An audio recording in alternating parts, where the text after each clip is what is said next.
Hello, faithful, and welcome to the 49ers Plus podcast. I'm Al Moriello. We're doing a special podcast this weekend with the news that Deebo Samuel has been traded to the Washington Commanders. A lot of discussion out there on social media, and I wanted to provide some objectivity, some common sense, some intelligence into the discussion, not because Deebo got traded. I mean, we knew that he was not going to be on the roster in 2025, but the discussion about Brandon Aiyuk that has immediately come up, which is getting ridiculous. So guys, let's just jump right into it. So Deebo, as you know, traded for a 5th round pick in the 2025 draft. That was the only round that the Niners did not have a pick. Now that's been satisfied to the Commanders. There was some discussion that Jonathan Allen, defensive tackle for the Commanders, was potentially going to be part of the trade compensation for Deebo. I'm glad he is not, as an aging player with some injury issues and a hefty contract. Why would the 49ers want to take that on? So a 5th round pick it is. And we're going to get into the to the compensation and what I think about that in a second. So the cap hit is accelerated all into 2025 for Deebo, a $31 million cap hit, $15 or $16 million more than they originally planned. Going into the trade or before the trade, the Niners had $50 million worth of cap space. That was accounting for a $15 million cap hit if Deebo was on the roster in 2025, which he wasn't going to be. Trading him before June 1st accelerated $16 million from next year's cap onto this year's cap. So it's a full $31 million cap hit, meaning the Niners, as of right now, stand as having $34 million in cap space as we're obviously heading into the beginning of the offseason. March 22nd, as you may know, was really the deadline to get something done with Deebo, as he was going to get a $15 million bonus. So he was not going to be on the Niners books by the 22nd. I was on record thinking that he was going to get cut.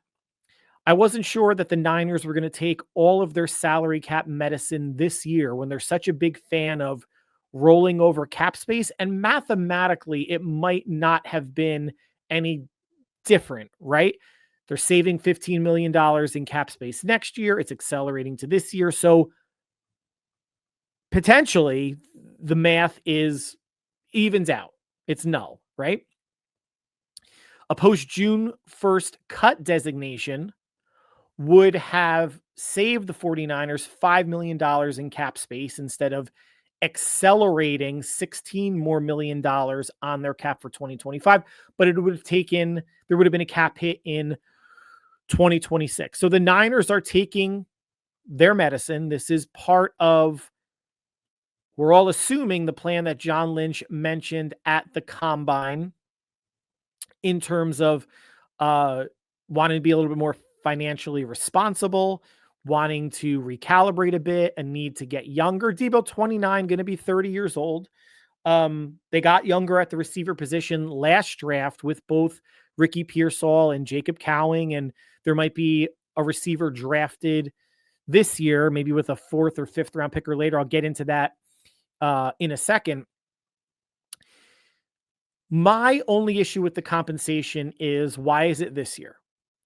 So the Niners had, going into today, 10 picks in this draft, no picks in the 5th round. They get a 5th round pick this year, but why not a conditional pick in 2026? Why not a 5th that could turn into a 4th based on either playing time or yardage, touchdown incentives? I feel like a 5th round pick would be more, a 5th or 4th in 2026 would be more valuable than a 5th round pick this year. Yeah, if some people want to say having 11 picks instead of 10 is better, I do want more cracks at the apple. I'm not a fan of trading multiple picks up, not anything like the Trey Lance trade, but trading multiple mid-round picks where the meat of the draft, the meat of the talent of this draft is in the mid-round. Going from rounds maybe 3 to 5. All right, now they have a 5th round pick, but they had 2/3 and 3/4. So they could find starter quality players or high quality backup players with those picks. And okay, they get another 5th, but I feel like, at least for me, it feels like fodder to trade up. Now, I'm probably a little bit more conservative by nature. I do want more cracks at the apple, but I don't think if they keep all of their picks or make 10 picks, the original 10 that they had, or hell, even 9, that 9 rookies are going to make the roster. So why not push that pick out to next year? Not that this year and next year are rebuilding years, but you have a lot of draft capital now. Why not add an extra pick, which could potentially be a better pick based on how Deebo plays? And he's going to be motivated. I don't think Washington is going to allow him to play on the last year of his contract, but motivated from hey, I'm on a new team now. This is a team in the Commanders that went to the NFC Championship game. Let's get this stuff rolling.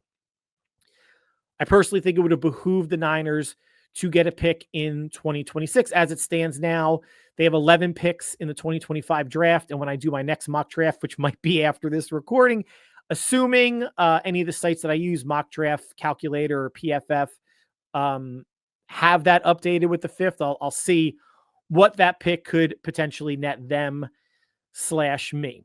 I mentioned in previous podcasts, I'm not worried about the Deebo production, right? I'm not worried about replacing Deebo's production.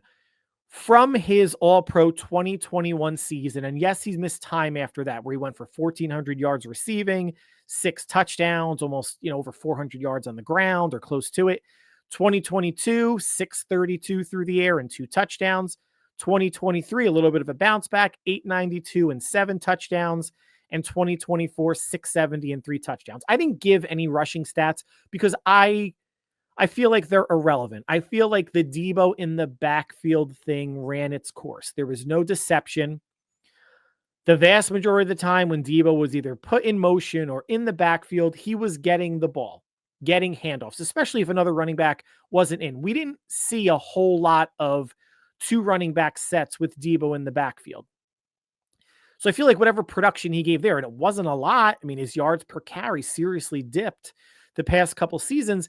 That whatever Deebo gave in the running game is going to go to Isaac Guerendo. This is assuming McCaffrey stays healthy for the full year. That assumption with any 49er player is, you got to take it with a grain of salt. But the Deebo as a dual weapon, weapon is a strong word at this point in his career. Deebo's a very good football player. Excuse me. Obviously gives you something in the return game, but this is not the Deebo from 4 years ago. They're getting a 29, 30-year-old Deebo, not a 26-year-old Deebo. That's a difference in terms of the mileage. And 29 is not old for a receiver, but let's go back to what Harrison Ford said as Indiana Jones in Raiders of the Lost Ark, where he's on a boat with the female, was it Marion?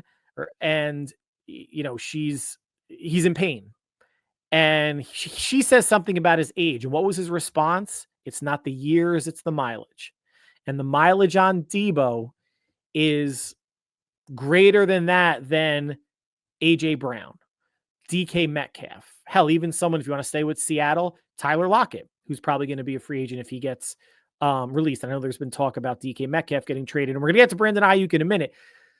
It's the season of lying, right? We are in pre-draft discussions where players are making momentous jumps up the draft board unnecessarily.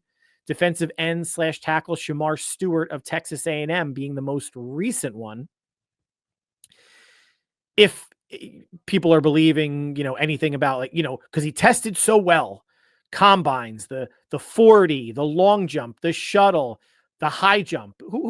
What do you ever see a football player jumping as high in a game as they are during a combine where they're trying to hit those horizontal plastic things? I mean, I know it shows, wingspan and stuff, but no one runs as fast in a game as they do at the combine. No one's running like, the shuttle, the quick back and forth as fast in the combine as they are during a game, or jumping as far, jumping as high. It's the underwear Olympics. I've not watched a second of it. I have really no desire. I don't even know if it's over. I'm recording this on Saturday night after the Deebo news dropped. I don't know if it's over. I don't really care. I did watch it in years past. I'm fortunate enough to work from home, but no real desire. Deebo, again, obviously gone. Surprised it was a trade. Is a 5th round pick worth $16 million on the cap? It was already $15 million on the cap, but is a 5th round pick worth $16 million? No. No, it might be worth, in my estimation, I don't know, less than half that, right? A 5th round pick, if this player plays out his 4 years, is going to make what, $5 million throughout the course of that contract. Now, could they get, a starting caliber player? And the Niners have had luck in the 5th round. Like, let's go through it.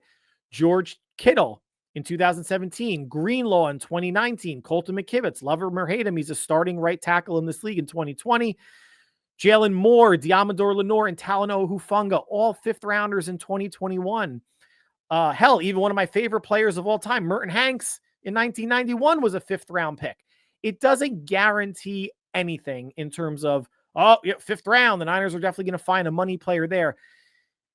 At its core, it's another pick in what should be the meat of this draft. But now that they have, even when they had 10 picks, I didn't think they were going to make 10. I thought maybe they make 8 at the most because they probably would trade up. And if you saw the list of players that the Niners have traded up for beyond Trey Lance, I don't even want to say Isaac Guerendo was obviously one. They trade up for either Kinlaw or Aiyuk. I mean, I saw the list. There's more misses than hits on that list. And I apologize that I don't have it pulled up quickly for you. I don't think it's worth that cap hit, but it is worth for Jed York if there is a cash flow problem in San Francisco. And if you've been on Twitter or X, also known as Cesspool, you've seen discussions and Mike Silver being, super reputable. I mean, and there's, Mike Silver, Matt Mayoko, Matt Barrows. Beyond those three, whatever anyone else has to say, maybe Diana Rossini, I think to a certain extent, it's all garbage. And obviously there's the Ian Rappaports and the Adam Schefters of the world, but folks that are more attuned to what the 49ers are doing have been stating that management, ownership, Jed York, maybe Parag Marath by extension, although he's the one that's been working out the contracts, isn't happy about the contracts that they've had to give out the past couple of years.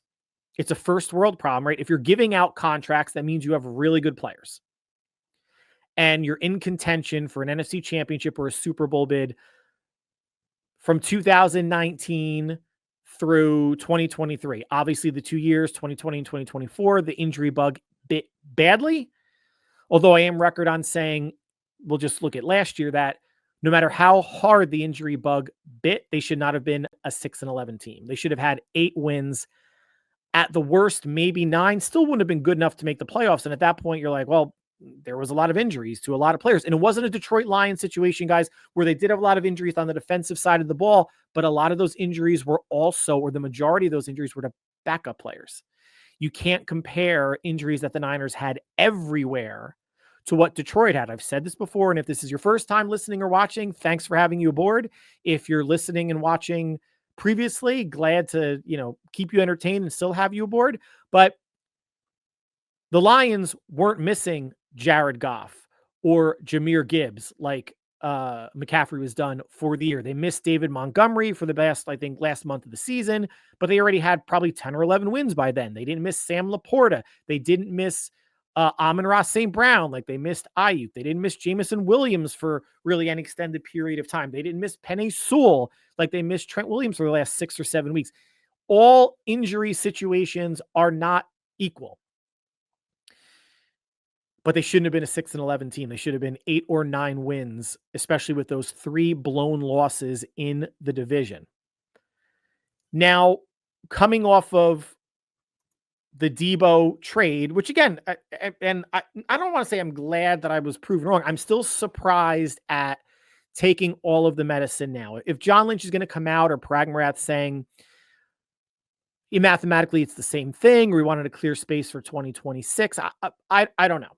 Right? I mean, I don't want to say we blindly put faith in the ownership or the players or the direction of any team that we follow, right? Because we're all going to have our opinions.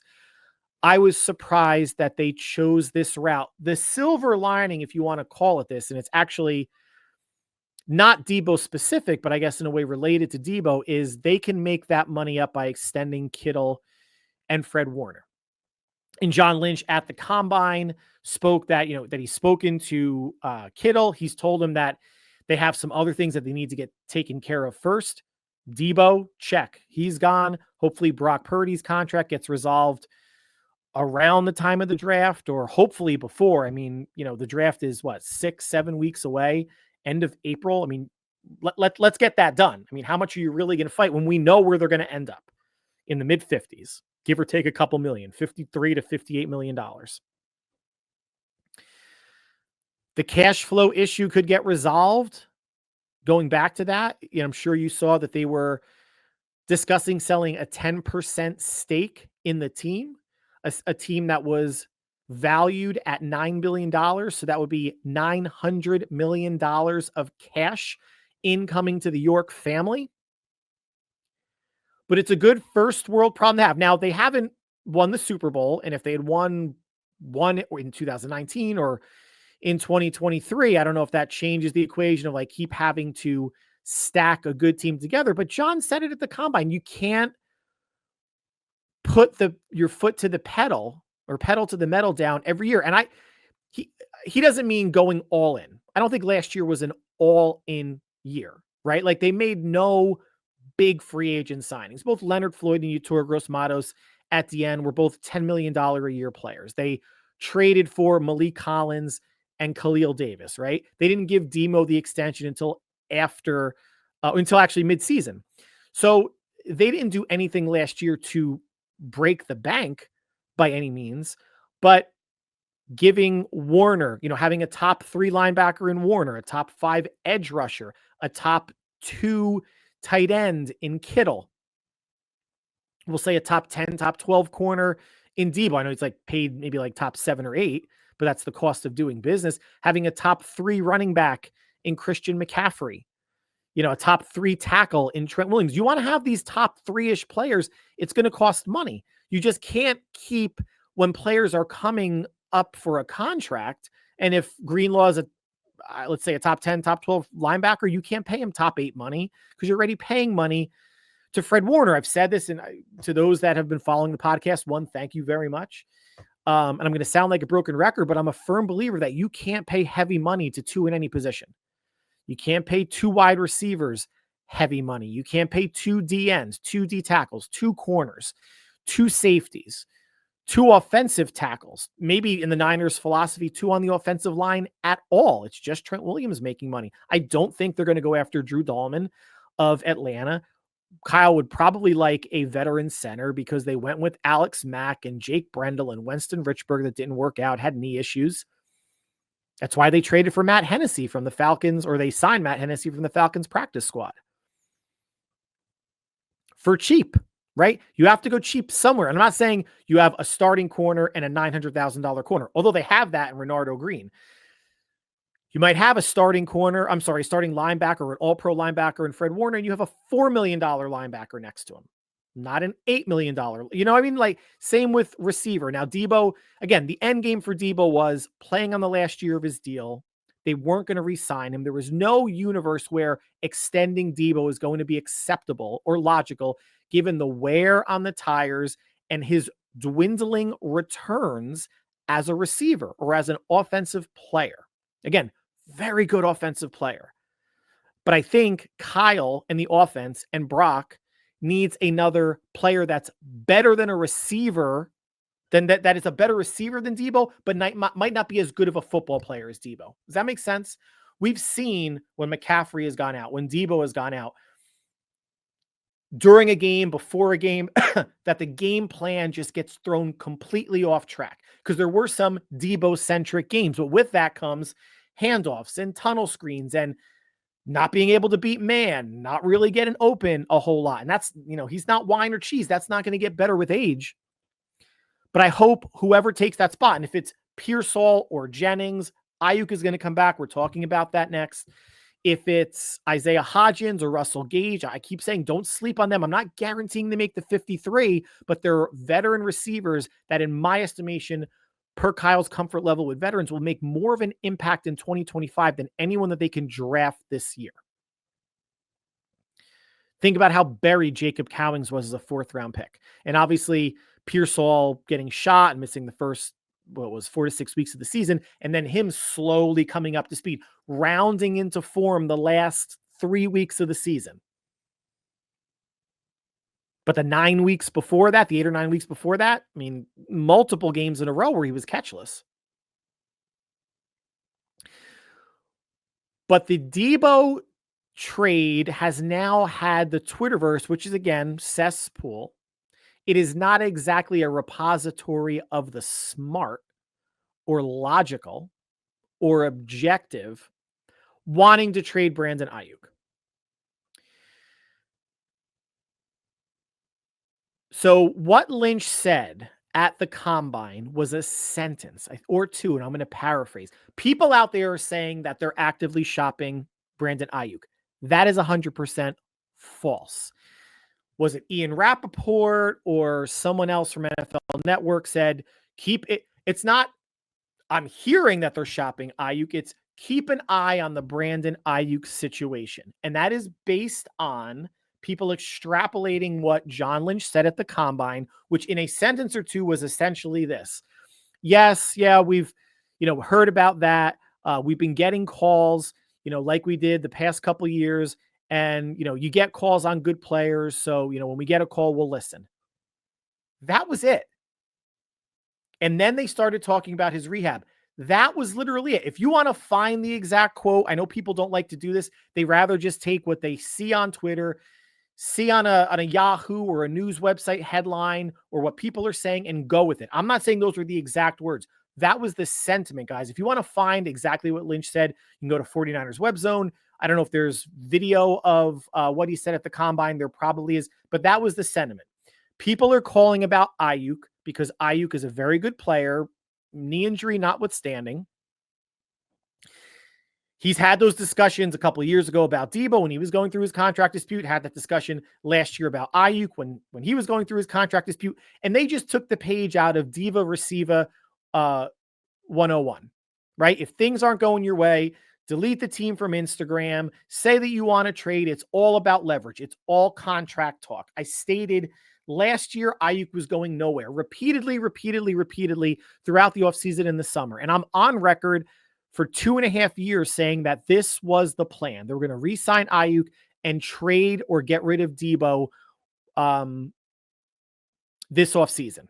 Because I didn't see that, having him, Deebo was never going to play out the last year of his contract. Never, ever, ever. So it was going to be an impasse and it was either a release or a trade. So good for me. I was right on both of those accounts. We didn't foresee the knee injury. And and you shouldn't take me to Vegas or Atlantic City because my luck is not going to hold. I just looked at that objectively. If I was management and with the team building and roster construction that they had and the ability to want to collect players and good players, you just don't let good players go unless you need to. And with Deebo, they needed to because they were not going to re-sign him because they re-signed Aiyuk. Now, Brandon Aiyuk, if people are using the knee injury as a reason to trade him, it's stupid, right? Because teams are going to lowball the Christ out of you for Brandon Aiyuk. Aiyuk coming off of 2023 would have netted a first-round pick or close to it. Hell, I mean, Deebo netted a fifth. Now, Brandon Aiyuk is a better wide receiver than Deebo Samuel. I think that's not really up for discussion or debate. But because he's coming off a knee injury, people are going to lowball the hell out of him. Maybe 2 mid-round picks, a third and a fifth, or a fourth and a sixth. Oh, we don't know about the medicals and et cetera, et cetera. That's not a reason to even think about trading him. And yes, ACL, MCL, he's going to come back slow. You're not going to see the Aiyuk in 2025 that you saw in 2022 or 2023. I highly doubt it. He's probably not going to go over 1,000 yards because he's probably not going to be able to play until October. The contract situation, and people saying, oh, well, he had a bad year last year before the injury. Okay, don't we think logically that the holdout had something to do with that? Any player in any sport, but especially football, guys, you hear it all the time. If a player holds out, when a player holds out, they have a really slow start to the year because their body is not in football shape. That's not that Brandon Aiyuk was declining. It's that his body wasn't in football shape. And even if he decided to play through or practice through contract negotiations and say nothing got hurt, he would have had a better start to the year, certainly. And he still would have blown his knee out against the Kansas City Chiefs, right? That hit had nothing to do with his holdout. That hit on the knee had nothing to do with not being in football shape. Since he's come into the league, his rookie year, we're going to go yards and touchdowns, 748 and 5. 2021, 826 and 5. 2022, 1015 and 8. 2023, 1342 and 7. Last year, in limited time and coming off of a no-show in training camp, 374 and no touchdowns. 2020 to 2021 to 2022 to 2023, an ascending player. He's a top 8 wide receiver, guys. Brandon Aiyuk was in demand last offseason because he's a top 8 wide receiver. Now, right off the bat, you'll take a Justin Jefferson, an A.J. Brown, an Amon-Ra St. Brown, Jamar Chase, Tyreek Hill. You're still going to take maybe Mike Evans over him for a year? And there may be some other players that are to people's liking. Puka Nacua. We're just going to name. We'll throw in Jalen Waddle. We're going to throw in Devontae Smith. Not saying better than Aiyuk. I'm just giving like that tier. But he's a top 8 receiver in this league. Now, yes, coming off of the knee, you don't know what you're going to get back. And 2025 is not going to look like 2022 or 2023. We all need to expect that. And that's okay. Why is it okay? Because it's going to be year 2 of Ricky Pearsall, who should put up Deebo-like numbers. If we're saying if Pearsall plays all 17 games and he can't surpass Deebo's 670 yards, then we have a problem. We have to reassess the wide receiver situation next offseason.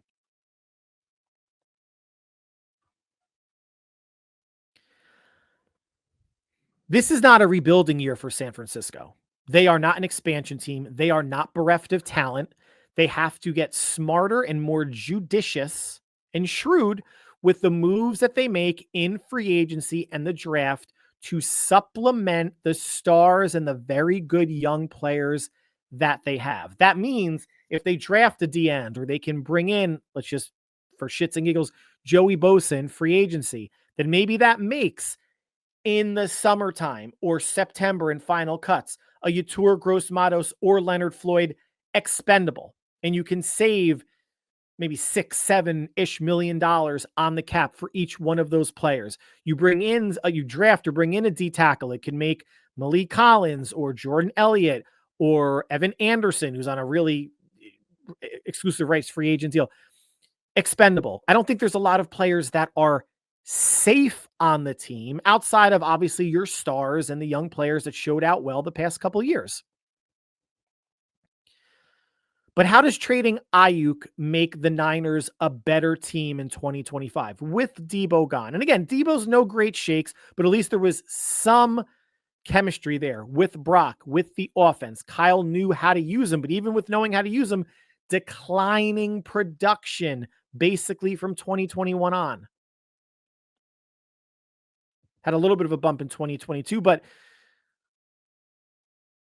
Juwan Jennings, outside of Deebo's 2021 year, had a better yardage year statistically at receiver than Deebo ever did outside of his all-pro year. I'm not saying that's a problem. That's a good thing that someone like Juwan Jennings, big target, not that fast, pretty good route runner, hands could be suspect at times, that he can step in and do that. And they're expecting that something-ish what Jennings did last year from Ricky Pearsall. I'm not going to say he's going to be a 1,000-yard receiver, but if he could be somewhere in the 700 to 900 yard range for year 2, I'll take it, assuming he's healthy, of course. But then after that, it's dicey. Then it's Cowing, right? And then it's Russell Gage or Isaiah Hodgins, Trent Taylor, Tariq Owens. Like, these are the players that they have that they signed to futures contracts. Bringing in someone like a Darius Slayton, possible. He's going to cost more than you think. With the salary cap going up, everybody's going to cost more than you think. But let's just start with 2025. I don't care about the financials right now for this discussion. Does trading Brandon Aiyuk with Deebo gone make the Niners a better or worse team next year? Now, if you want to say, well, they were 6-11, so you could trade Aiyuk and maybe you could win 8 games, so I guess technically they're a better team. That's not what I mean. Let's not be morons. There's enough stupidity on social media. Let's not bring it here with the talking and the listening. They are a worse team if they lose Brandon Aiyuk. They just are. And again, the trade compensation, people are going to think that they're going to get Brandon Aiyuk for 50 cents on the dollar because of the knee. And the Niners are not going to part with an asset like that to save any money or salary cap space. And first, let's just kind of talk about, for those of you that want to trade him, and probably, I don't know how many people that are listening or watching want to, because I know I have a very smart viewer and listenership.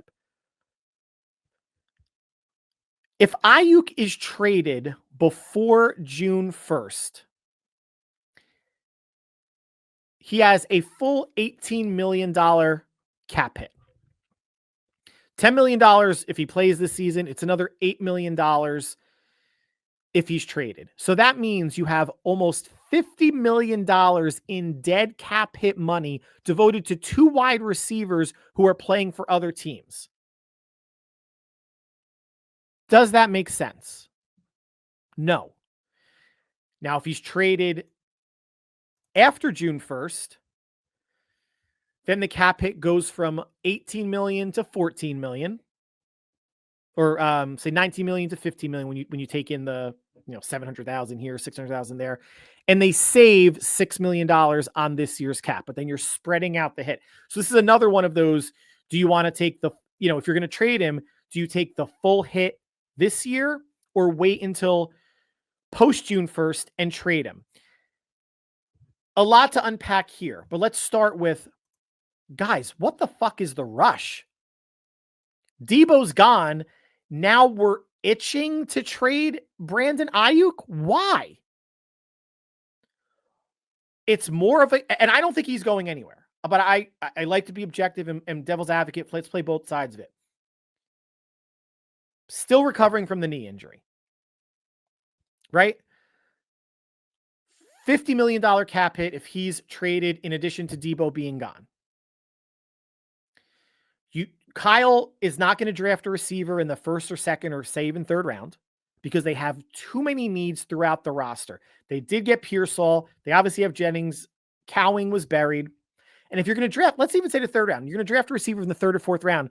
You know how Kyle is. That receiver is not going to play.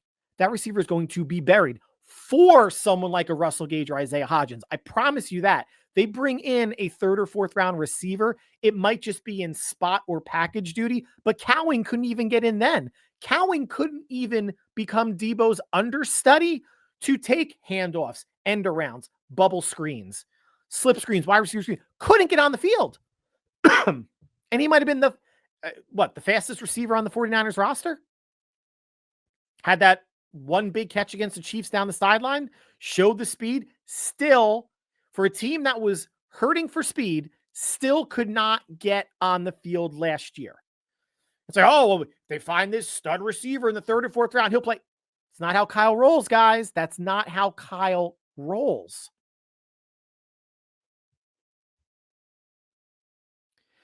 So it doesn't make sense from a financial standpoint. People that want to get out of their contract, oh, he wasn't worth the money, and he's not as good as some of the other receivers. Yes, that's why I said he's top 8, top 10. He's not a top 5 receiver. I would take AJ Brown, Jefferson, Chase, Amon-Ra St. Brown, Tyreek Hill, potentially Mike Evans for 1 year if he's healthy. I think Mike Evans might be on the last if this or next year's the last year of Mike Evans' deal. But there's a place for a top 8, 9, 10 receiver on someone's football team for your franchise quarterback who's going to get in the mid-50s annually to grow with. And you saw the chemistry. You saw what they did together their first full season in 2023 when Aiyuk went over 1,300 yards. He's just not a target machine. The most receptions he's ever had in a career was 2022 with 78. He's not going to get 100 plus receptions like some of the other receivers I mentioned.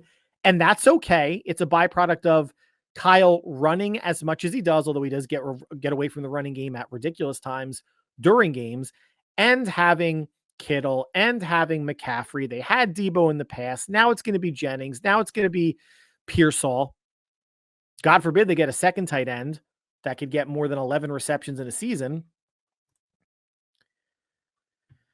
And here's one of the other things that I saw, because it's all about engagement and it's not about intelligence on social media, is, well, now that Deebo's gone, and they didn't even mention Aiyuk, but now that Deebo's gone, maybe the Niners can look into trading for T. Higgins. Again, I hate the curse, but are you fucking serious? So the Niners are going to give up significant draft compensation to bring in another receiver and give that person a humongous contract? It doesn't make sense. All right, someone's going to come back to me and say, well, maybe they go after Higgins if they trade Aiyuk. Well, you still have the same problem. You're still paying a lot of money to a wide receiver. Oh, but it's a healthy wide receiver. You don't know what T. Higgins is without Jamar Chase. Not to date myself, is he another Alvin Harper who was good with the Cowboys, with Irvin, with Novacek, with Aikman, with Emmitt Smith, goes to the Buccaneers and is garbage. Sometimes a number two is a number two. Do you think John Taylor would have been putting up Jerry Rice numbers if he was on another team? No, he was a perfect number two receiver. He needs to go to a team like the Chargers, who need, even if he is a number two to Ladd McConkey, which would be ridiculous given how much Higgins is going to get paid, at least they have another receiver that could be somewhat viable, because the Chargers don't. Aiyuk's going to be on the team.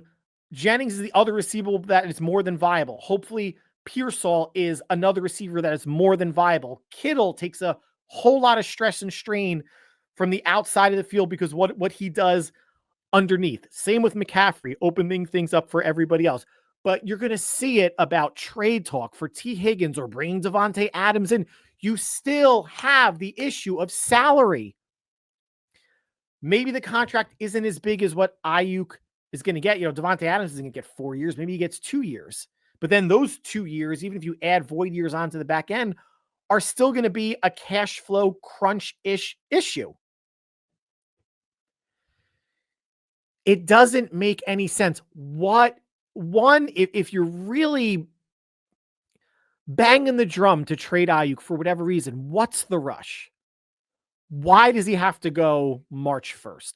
Why does he have to go anytime in March, in April, in May? Maybe you wait till June. Maybe you wait until you see how teams draft and you see how the Niners draft goes and you see how the knee's progressing in another 3 to 4 months. Maybe that nets better compensation because he's healthier. If you really think they should trade Brandon Aiyuk. But here's the downside, and people are going to be talking out of both sides of their mouth. And they're going to bitch like the Grant Cohns of the world and others that are part of his Cohn clown clique. Brock's going to get extended. We all know that. And we all know it's not going to be a Daniel Jones or Baker Mayfield type deal. I don't care what your opinion on it is. You're wrong if you think that. He's getting in the 50s annually. He's getting in the 50s annually. He's not going to get more than Dak Prescott at that $60 million number. That was stupid by Dallas. And I that's definitely, the line is below that, but the Niners are going to be holding that line. But the people, I can almost guarantee it, that are a proponent of a Brandon Aiyuk trade, an ascending player, yes, coming off of the injury, but statistically, go look it up, even though I read you the numbers, if you think I'm lying, an ascending player that you want to grow with your franchise quarterback. If he goes, these people, I guarantee, will be the first to bitch about why isn't Brock performing? Why isn't Brock playing well? Why don't we have, because you're part of the Niners, why don't we have any players that could beat man?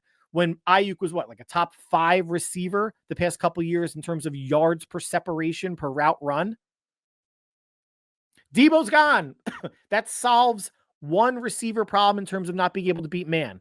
You want to trade Aiyuk and proactively cause another problem in that same realm? Don't tell me about the knee issue. I don't want to hear it.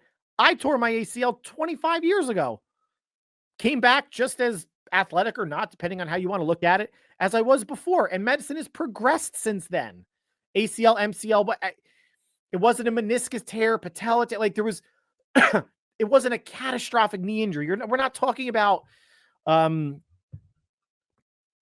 a Joe Theismann type thing. Not that these are routine. However, the bounce back rate is pretty damn good. Better than Achilles for a receiver, for sure. But these people will be the ones complaining. And these are the people that are saying Brock can't succeed without weapons. These are also the people saying Brock needs the Avengers. Well, who's Deebo? Thor? Black Widow? Hawkeye? One Avenger is gone. Who's Aiyuk? Captain America? Hawkeye? He's not Hulk. I mean, that would probably be maybe, Trent Williams or Kittle. So Brock needs the Avengers, but let's get rid of 2 Avengers and then complain about why Brock and the offense isn't working in 2025. You can't make this shit up. But then again, Grant Cohn and his Cohn Clown Clique are a bunch of misery merchants. They want to piss on the team. They want to shit on the team. I mean, hell, I saw a nonsensical article earlier this week. Should the Niners trade Matt Stafford for Brock Purdy? Yeah, like that's going to happen. Like that's going to happen between 2 in-season teams. It's all for engagement. It's stupidity for engagement farming. We all know this. Do I hit on every single one of my takes? No, but I try to look at things from both sides, and I'm not a pounding like, oh, I don't know ball. I don't know Aiyuk. I don't know this. I don't know that. I know about ACL reconstruction. I went through it. I know about an ascending player, someone who has a lot of chemistry with Brock. His best year by far in the league with Brock in 2023, eclipsing his previous best by over 300 yards and 4.9 better yards per catch. Sucks that he's coming off of the ACL and MCL. Sucks. Because they're not going to have him probably for the first month of the season. And Lynch coming out of the combine saying, oh, really good athletes tend to heal quicker. Not with this staff. Not with this staff. No matter what I hear in the early spring, getting into early summer, training camp, whatever, if Brandon Aiyuk plays a game in September, it's gravy. I am not anticipating that. He shouldn't want to rush himself back. If he thinks he's ready to go, fantastic. But it'll be a cherry on top if he plays at all in September. I'm anticipating beginning or mid-October. So that's going to conclude this podcast for probably this week, because the end of the week is Sunday, or is that technically the beginning of the week? I'm not sure, but wanted to get on the horn and just discuss the trade a little bit with everybody. We knew he wasn't going to be part of the team, Deebo. It was just a matter of how he was going to go. I was surprised it was a trade versus a cut, but the immediate Aiyuk discussion and speculation, and it's something to keep an eye on, all based on a sentence that John Lynch said at the combine, which again, look it up yourselves if you don't believe me, but it's, yeah, we've been taking calls like I have the past couple of years. That's what you do with really good players. Doesn't hurt to take the call. Because guess what, too? Someone calls about Aiyuk, that's a no-go. Maybe they ask about another player on the team that the Niners might be looking to unload. Maybe it's a Floyd. Maybe it's a Yetur Gross-Matos. Maybe someone's looking for Juszczyk, although I can't imagine that because fullbacks aren't really used in the league. There could be other players, or the Niners. That opens the discussion to, well, yeah, we're not going to trade Aiyuk, but what would it take to get player X? And it's not going to be Myles Garrett. It's not going to be Max Crosby, right? It's not going to be any of these big name players, guys. It's not. It's with losing $16 million of cap space and still having to give Brock Purdy a contract. The Niners are going to have to move some things around. And by moving, I mean, I think let's be on the lookout for extensions to Kittle and Warner. I think it should be a hard negotiation on the Niners side. And they should stand strong because these are 2 players. Kittle's 31 and Warner's 28. Warner got his extension, but if they want to keep them both as lifelong Niners, they don't need to pay them top of the market, because you want to pay players for what they're going to do, not what they've done before. And maybe it's more so for Kittle being 2 or 3 years older than Warner, that yes, he's still a top 2, 3 tight end in the league and probably the best all-around tight end in the league, but you don't want to be hamstrung by a contract for a player whose body, again, let's go back to Indiana Jones. It's not the years, it's the mileage. So I don't mind a contract extension for either one of those, but it needs to be something palatable for both sides and not the Niners giving in again, like they feel like they did to Nick Bosa and Brandon Aiyuk in consecutive years. So again, thank you. Podcast went a little bit longer than I thought, just given it was 2 topics to discuss, but important 2 topics. And for whatever it's worth, I don't think I'm going to change anybody's mind, but at least want to just share my opinion out there. Is it a possibility that Brandon Aiyuk could get traded? Sure. Anything's a possibility. Sydney Sweeney throwing herself at me is a possibility. It's just not a really likely one. So thank you guys. Thank you for taking time out of your busy schedule to make us part of your listening routine. Things are moving in Ninerland between Ben Barch re-signing earlier on this week, Deebo getting traded. Nothing should be happening with Aiyuk for the foreseeable future. And by that, I mean the next couple of years, not a couple months. And between now and we speak again sometime mid next week, stay happy, healthy, and safe. We'll talk soon. Take care, everybody.